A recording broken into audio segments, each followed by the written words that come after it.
Pero sooner or later, it will catch up with you. Especially if you do it habitually. Who would know that the president would include in his zona? Mahiya naman kayo. Who would know that I and my staff would work after hearing the president's message on several case studies, Oriental Mindoro, First Bulacan District. Who would know that Senator Marcoleta would call for a motu proprio investigation in the Blue Ribbon Committee? Wala po nakakaalam nito. Para ito mga projections, wala makakapredict. These are, unpredictable variables that could explode right in our faces, and it would be too late for those responsible to repent. Ang masama rito, Mr. President, apektado yung buong bansa eh. Naglayo ang investors. Stock market is down. Yung po masakit dito. So, I'm appealing to our co-workers in government. I think we've reached the point na dapat isipin natin, enough is enough.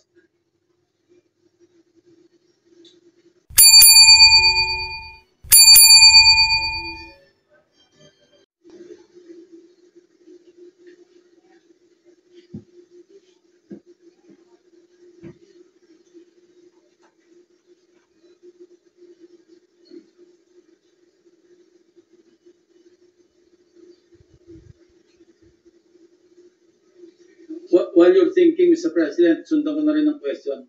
Ano ba yung percentage sa ating economy ng government spending? How many percent?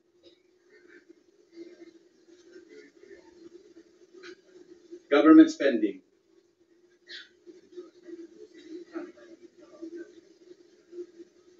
That's in the vicinity of 16-17%, Your Honor. More.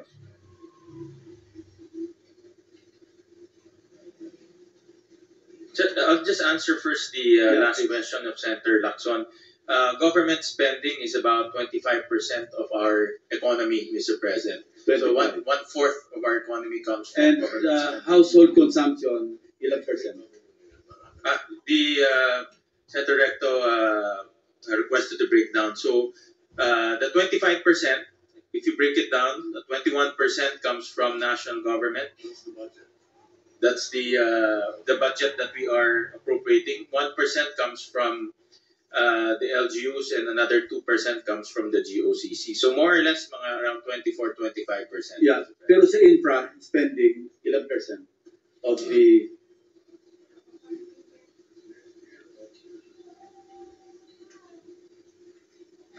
About 5 to 6%, Mr. President. Okay, in the past. But in the next year, Mr. President, we talked about this yesterday. It's about 4.7%. Of the whole pie, Yes, of the whole pie. Okay. Tama ho. So bababa ho tayo next year because of what's happening. That's still substantial, Yeah.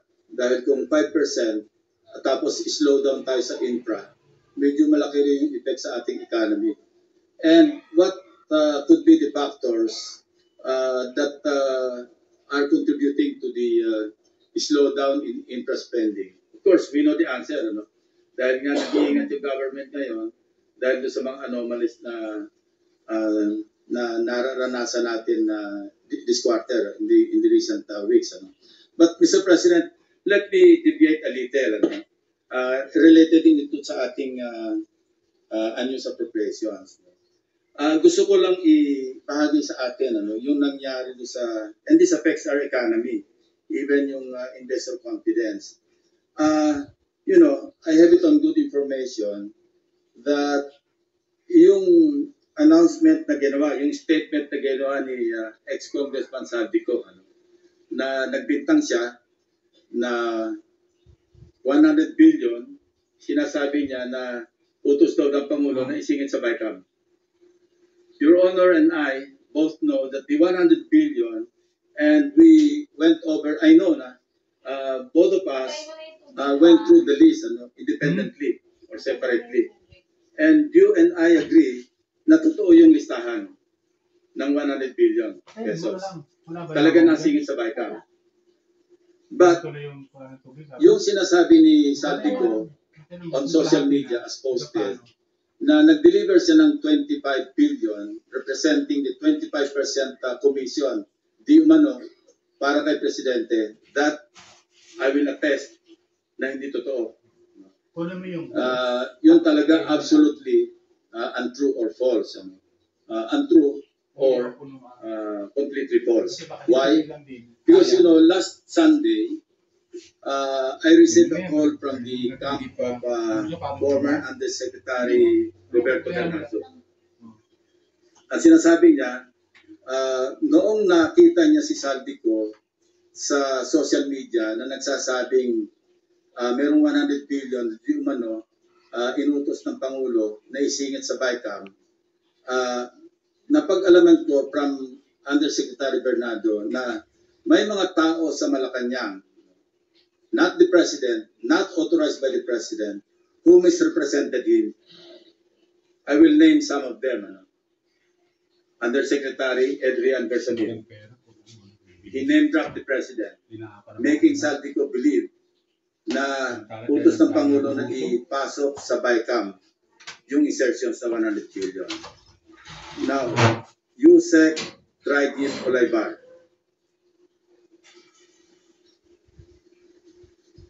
Other personalities. Anyway, regarding the 100 billion, binrake down kasi nireview niyo yung kanyang notes. This is all related even to the appointment of Secretary Recto to be the Executive Secretary. As he is now the acting, I guess acting kasi hindi naman pwede magbigay ng ad interim appointment because Congress is not in recess. Diba? So, okay. Anyway, ang sabi niya sa akin, hindi po totoo yan, Mr. Senator. Kasi ang breakdown ng 100 billion, 81 billion, yun yung na-assign sa DPWH. Yung 29 billion, other agencies. Hindi niya alam. Out of the 81 billion or out of the 100 billion, yung sa 81 billion, 52 billion, siya ang personal na nag-handle. Ako po nag-handle nun. Nasa notes niya, ito yung kanyang table, binigay niya ako ng kopya. 51.01, I think almost 52 billion. Anyway, so 52 billion, yun yung personal hinandle niya. And talagang sabi niya, naghatid ako ng pera as kickback. But not to the President, but to Yusek Olaybar. And sabi niya, ang pagkaalam niya, kasama si Yusek Adrian Bersamin. 8 billion pesos, Mr. President. In at least 10 deliveries. The modus that yung arrangement nila is, may tigisa silang armored van. May armored van si Yusek Olaybar, may armored van siya, magpapark sa basement ng Diamond Hotel, darating yung van driven by Olaybar, and possibly, sabi niya, hindi siya sigurado, and possibly, along with Adrian Bersamin. Bakante yung armored van, ipapark, idadrive yung isang van na puno ng pera. Ranging from 800 million hanggang 2 billion. Umabot ng 2 billion only because sometime in March, yung kanyang date na sinasabi from, I think, March hanggang April, yung delivery. Very good nga raw siya, sabi ni Yusek Olaybar, kasi nakakapag-deliver. Ang biggest kasi naipon, because March 11, natatandaan niya, inaapuran niya na si Undersecretary Olaybar, nakunin na kasi napupuno na at saka matagal na nakapark. Ang sabi ni Olaybar sa kanya, wag muna kasi magulo ngayon dahil inaaresto si dating Pangulong Duterte.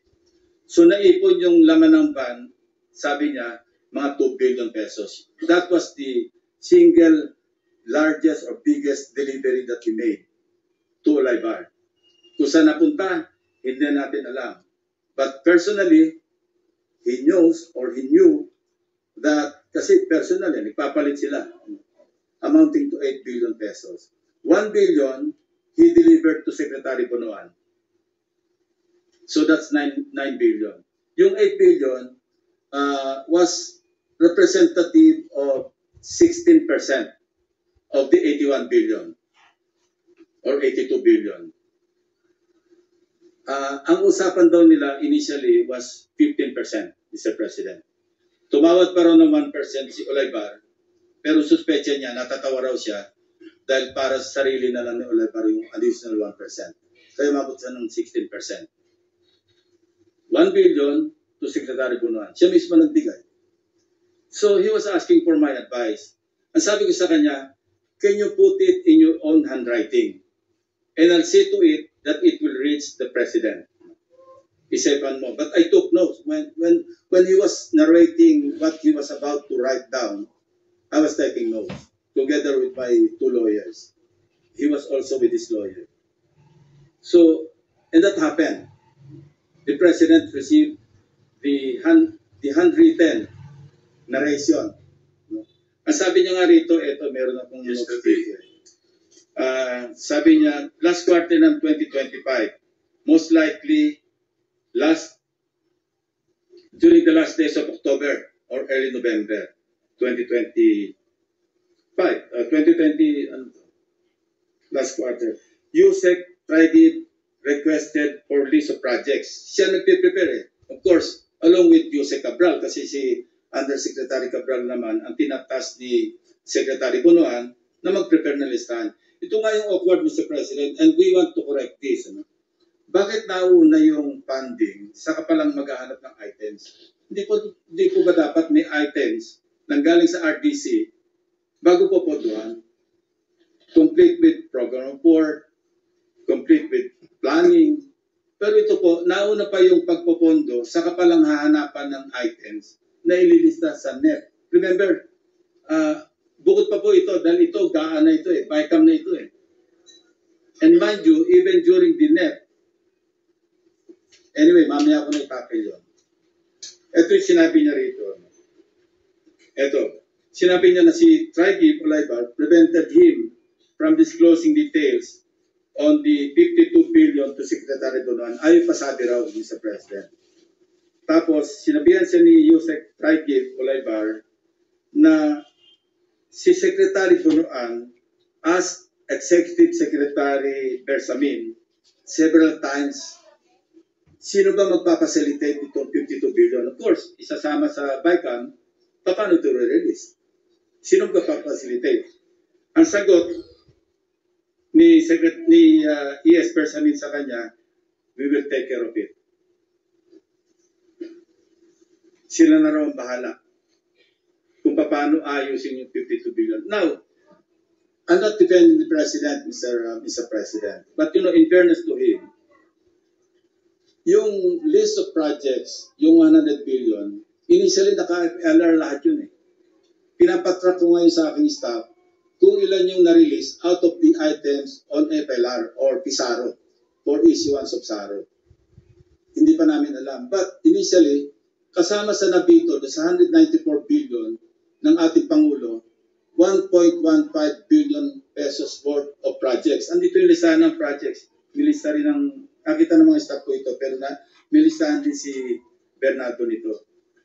Kung alam ni Pangulo at siya nag-utos na mag-insert ng 100 billion sa GAA, sa BICAM, bakit niya ibibito? Yan din ang observation ni Your Honor, di ba? Sabi niyo rin, because you also examined. While you were examining respecting the 2025 GAA, we were also busy inspecting. Hindi naman tayo po nag-coordinate, but our findings are practically the same. Diba? It's the same, Mr. President. Same. Ito yung tatlong items na nabito. Saldico list bitoed items. GAA Volume 1C, page 849. Construction of cruise port and facilities package, Puerto Princesa City, 250 million. 800, page 822. Construction of multipurpose building, Government Center, Barangay Gadani, Tayum, Abra. Page 322. Construction of riverbank structure including irrigation system, integration of Longpolo River at Sitio Lawaan, upstream, right side, Mall Cebu, package 3, 100 million. Total 1.15. Kung kung yung gusto kasi ng iba, paniwalaan natin na sa Pangulo ang nag-insert, nag-utos mag-insert. But it doesn't make sense to me, Mr. President. That's why I'm trying to explain this to our colleagues and to the members of the DBCC family para maliwanagan naman natin and in the presence of the media, maliwanagan naman natin na hindi kasama ang Pangulo kasi yan, common sense. Siya nag-utos, ibibito niya. Siya nag-utos, i-EFLR niya. Interjection, Your Honor. Yes, sir. Just for clarity, the handwritten letter was given to the President yesterday. As I think Monday, Mr. President. Yesterday. And At 2 p.m. thereafter, he asked. There were resignations.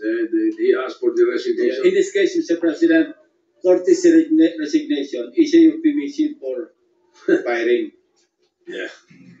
All right, thank you. You know, Mr. President, the President is a very kind-hearted person. You know, I would have suggested to the person who brought to the President or delivered to the President the handwritten narration of Mr. Bernardo.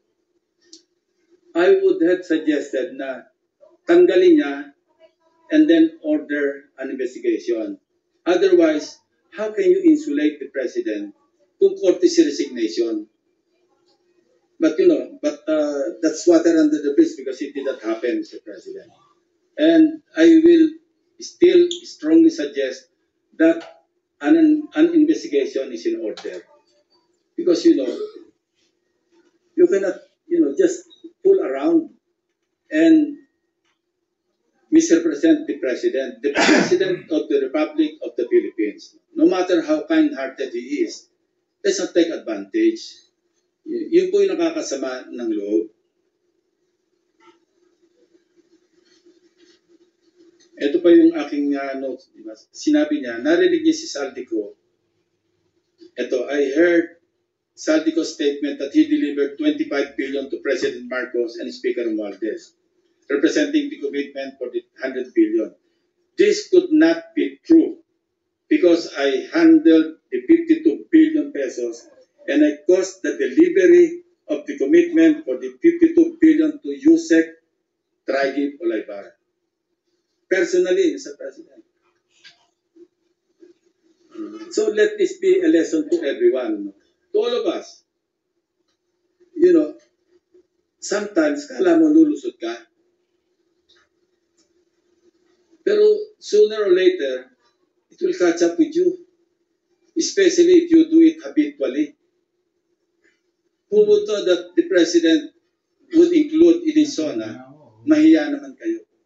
Who would know that I and my staff would work after hearing the President's message on several case studies, Oriental Mindoro, First Bulacan District. Who would know that Senator Marcoleta would call for a motu proprio investigation in the Blue Ribbon Committee? Wala po nakakaalam nito. Para ito mga projections, wala makakapredict. These are, unpredictable variables that could explode right in our faces, and it would be too late for those responsible to repent. Ang masama rito, Mr. President, apektado yung buong bansa eh. Naglayo ang investors. Stock market is down. Yun po yung masakit dito. So, I'm appealing to our co-workers in government. I think we've reached the point na dapat isipin natin, enough is enough.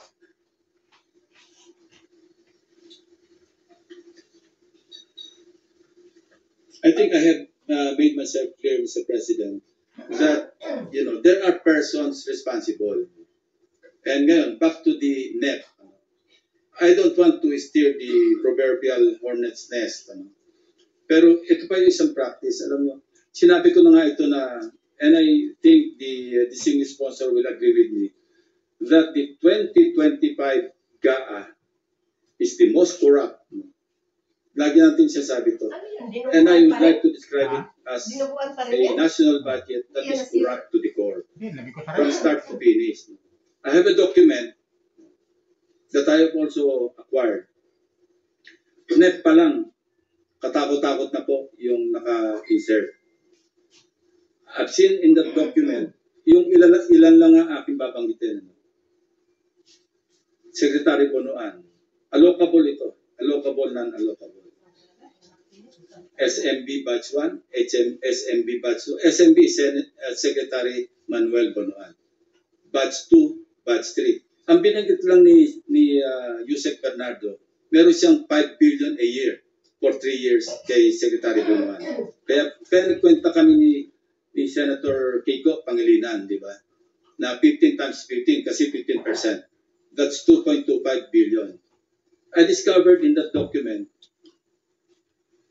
aside from SMB, meron pang SMB Batch 1, I think 18.5 billion. Then there's another SMB Batch 2. Basta ang total, 25.5 billion.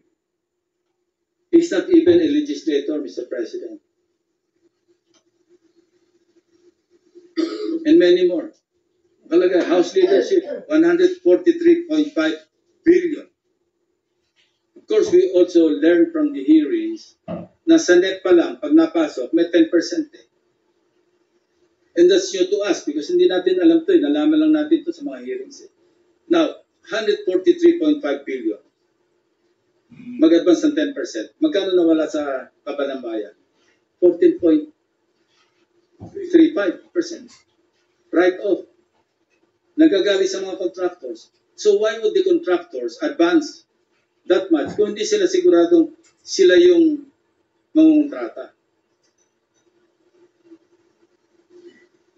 It sucks, Mr. President, to think na ito yung nangyayari.